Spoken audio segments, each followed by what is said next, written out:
یہ مسلمان کی تاریخ ہے جس سے مسلمان خود نہ آشنا اور نہ واقف ہے. یہ علماء کی تاریخ ہے. علماء خود نہ واقف ہیں.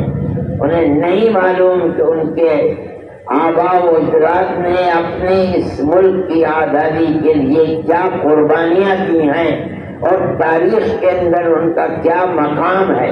نہیں جانتا مسلمان. کہیں 30,000 مسلمانوں کو چند دنوں کے اندر قتل کر کے اور جتنے درخت تھے لال قلعے سے لے کر کے اور جامع مسجد تک ان پر ان کی لاشوں کو لٹکا دیا گیا. یہ سبق دینے کے لیے اور بتانے کے لیے کہ جب تک اس ملک کے اندر علماء زندہ ہیں اس وقت تک حکومت ہماری قائم نہیں ہو سکتی. تاریخ کو پڑھیے. میرٹھ کے اندر جن 151 لوگوں کو تختہ دار پر چڑھا کر پھانسی دی گئی ہے ان میں اکثریت علماء کی تھی. کسی کو معلوم نہیں کہ کیا علماء کا کردار تھا. تمہارے آباء و اجداد کا کیا کردار تھا تمہیں خود پتہ نہیں ہے. یہ جو قرب و جوار کے دیوبند میں کلاس اور سانپلا یہ جو گاؤں ہیں ان گاؤں والوں میں سب میں آگ لگا دی گئی تھی. اس وقت تک یہاں مکان پختہ تھوڑے ہی ہوتے تھے دیہاتوں کے اندر ٹھوس کے مکانات ہوا. ان سب کو غدار وطن سمجھا گیا. کیوں؟ علماء کے ساتھ تھے. اور کون علماء؟ یہ انگریز کی جڑ کھودنا چاہتے تھے اور ملک کو آزاد کرانا چاہتے تھے. یہ ہمارے علماء کا کردار ہے. آج ملک آزاد ہوا. آج کے دن کی آزادی ہے. لوگ ان جیالوں کو یاد کرتے ہیں جنہوں نے ملک کی آزادی کے لیے قربانی دی. ہمیں بھی اس کا حق پہنچتا ہے کہ ہم یاد کریں ان کو. ہمیں یاد کرنا چاہیے. ہم سال بھر اس چیز کو نہیں کرتے. حالانکہ ان کی یہ کہ ان کی تاریخ ملک کے نصاب تعلیم کے اندر ہونی چاہیے. لیکن یہ ہماری بدقسمتی ہے کہ ان کو اس طرح بھلا دیا گیا کہ ہم آج اگر ان کو یاد بھی کرتے ہیں تو کا چمبا معلوم ہوتا ہے. حالانکہ وہ ایک ایسی حقیقت ہے جو ناقابل انکار ہے. میرے بھائی اس کو یاد کرنا چاہیے, یاد رکھنا چاہیے, پڑھنا چاہیے, پڑھانا چاہیے. اگر آپ اپنے آباء و اجداد کی تاریخ اور اپنے بزرگوں کی تاریخ سے ناواقف ہوں گے آپ کبھی عزت نفس کے ساتھ ملک میں زندہ نہیں رہ سکتے. یہ تو دنیا کا قانون ہے.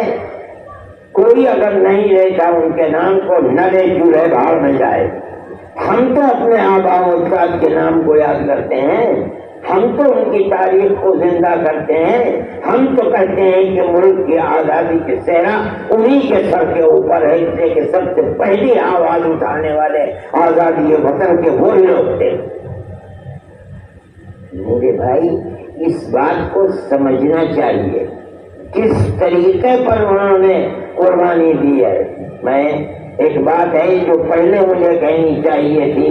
حضرت سید احمد شہید اور حضرت شاہ اسماعیل شہید نے جو دورے کیے ہیں ان دوروں کے اندر غازی پور بھی گئے ہیں وہ.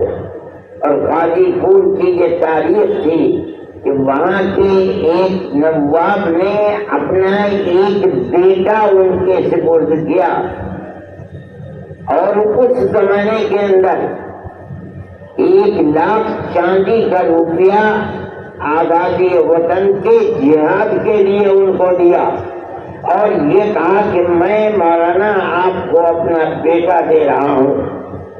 اور میرے دل میں تمنا یہ ہے کہ جس طرح حضرت ابراہیم علیہ نبی جناب علیہ الصلاۃ والتسلیم نے اپنے بیٹے کی گردن پر چھری چڑھائی تھی اسی طرح آزادی وطن کے لیے میرے اس بیٹے کی گردن پر چھری چلی. اور حضرت شاہ صاحب اس کو لے کر گئے ہیں اور سرحد کے اندر غازی پور کے جن 6 آدمیوں کی شہادت کا دکھ رہا تھا اس میں ان کا وہ بچہ بھی ہے.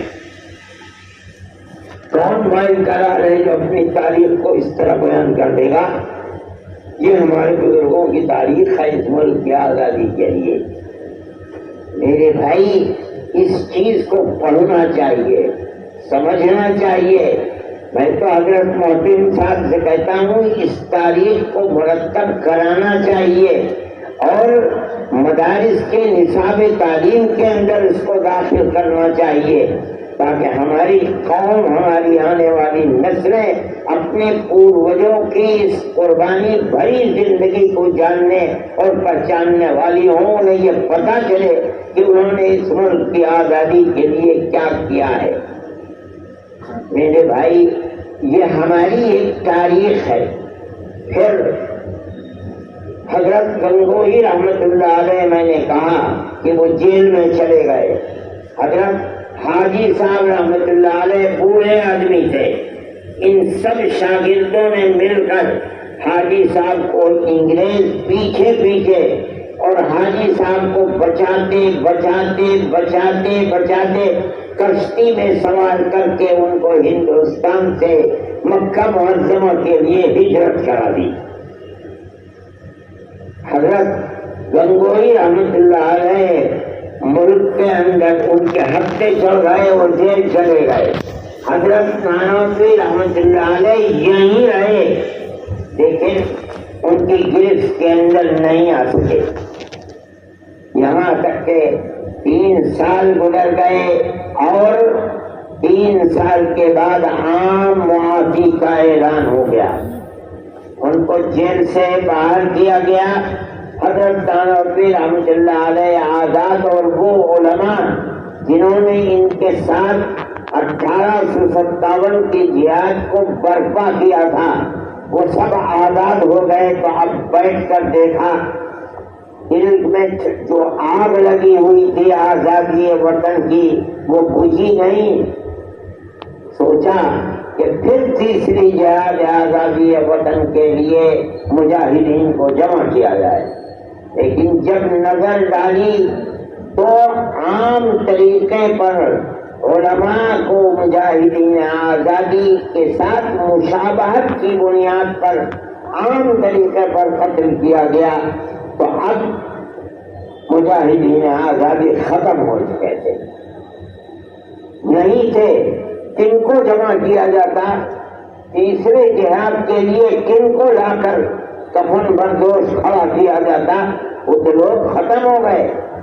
تب دیکھیے ان لوگوں نے جمع ہو کر کے، یہ وہ لوگ تھے جو فقیر تھے، دولت مند نہیں تھے، مدرسوں کے پڑھے ہوئے تھے، ان لوگوں نے مجاہدین کو تیار کرنے کے لیے 1857 کے 9 سال کے بعد، آزادی کے 5 سال کے بعد، جب آزادی یعنی معافی کا اعلان ہو گیا، اس کے 5 سال کے بعد دارالعلوم دیوبند کی سن 1866 میں بنیاد رکھی ہے۔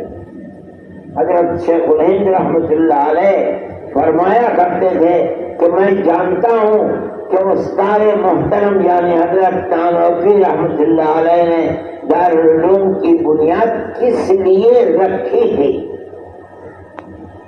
کیا مطلب ہے؟ اشارہ تھا کہ بنیاد رکھی تھی اس لیے کہ جہاد آزادی وطن کے لیے 2 جہادوں کے اندر 31 اور 57 میں مجاہدین ختم ہو چکے، اب ضرورت ہے کسی ایسے کارخانے کی جہاں مجاہدین آزادی کو پیدا کیا جائے، اس کے لیے دارالعلوم دیوبند تھا۔ نہیں جانتے اس تاریخ کو، چنانچہ دارالعلوم دیوبند کی بنیاد رکھی گئی، اللہ نے قبولیت عطا فرمائی، اور وہ قبولیت کس بنیاد کے اوپر؟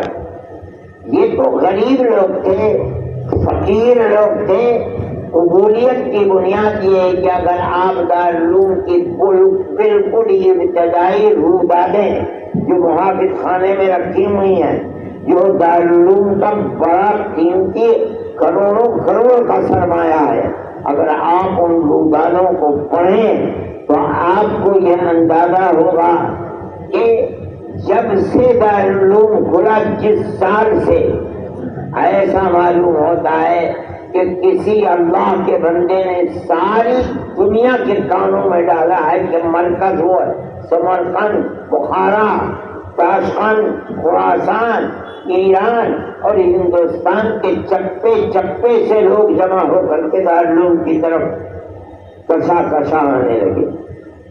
کوئی اعلان نہیں کیا گیا تھا، اس زمانے کے اندر ٹیلی فون نہیں تھے، ریڈیو نہیں تھے، ٹیلی ویژن نہیں تھے، مگر یہ خدائی آواز تھی جس آواز کی بنیاد پر طالبین حق اور جہاد کے لیے اپنی جان دینے والے لوگ، کون سا جہاد، ہندوستان کی آزادی کے جہاد کے لیے ہر جگہ سے آنے لگے اور آ کر کے سمٹنے لگے۔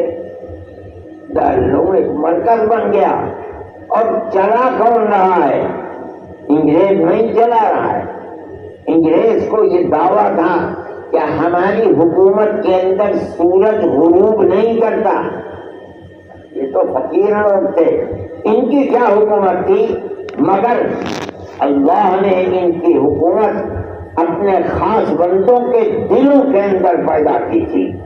یہ وہ حکومت تھی کہ جو در حقیقت حکومت ہے۔ انہوں نے قوم کو پیغام دیا کہ یہ مدرسہ ہے کہ تمہاری آنے والی نسلوں کے دین و ایمان اور آزادی کے لیے یہاں لوگوں کو پڑھایا اور سکھایا جاتا ہے۔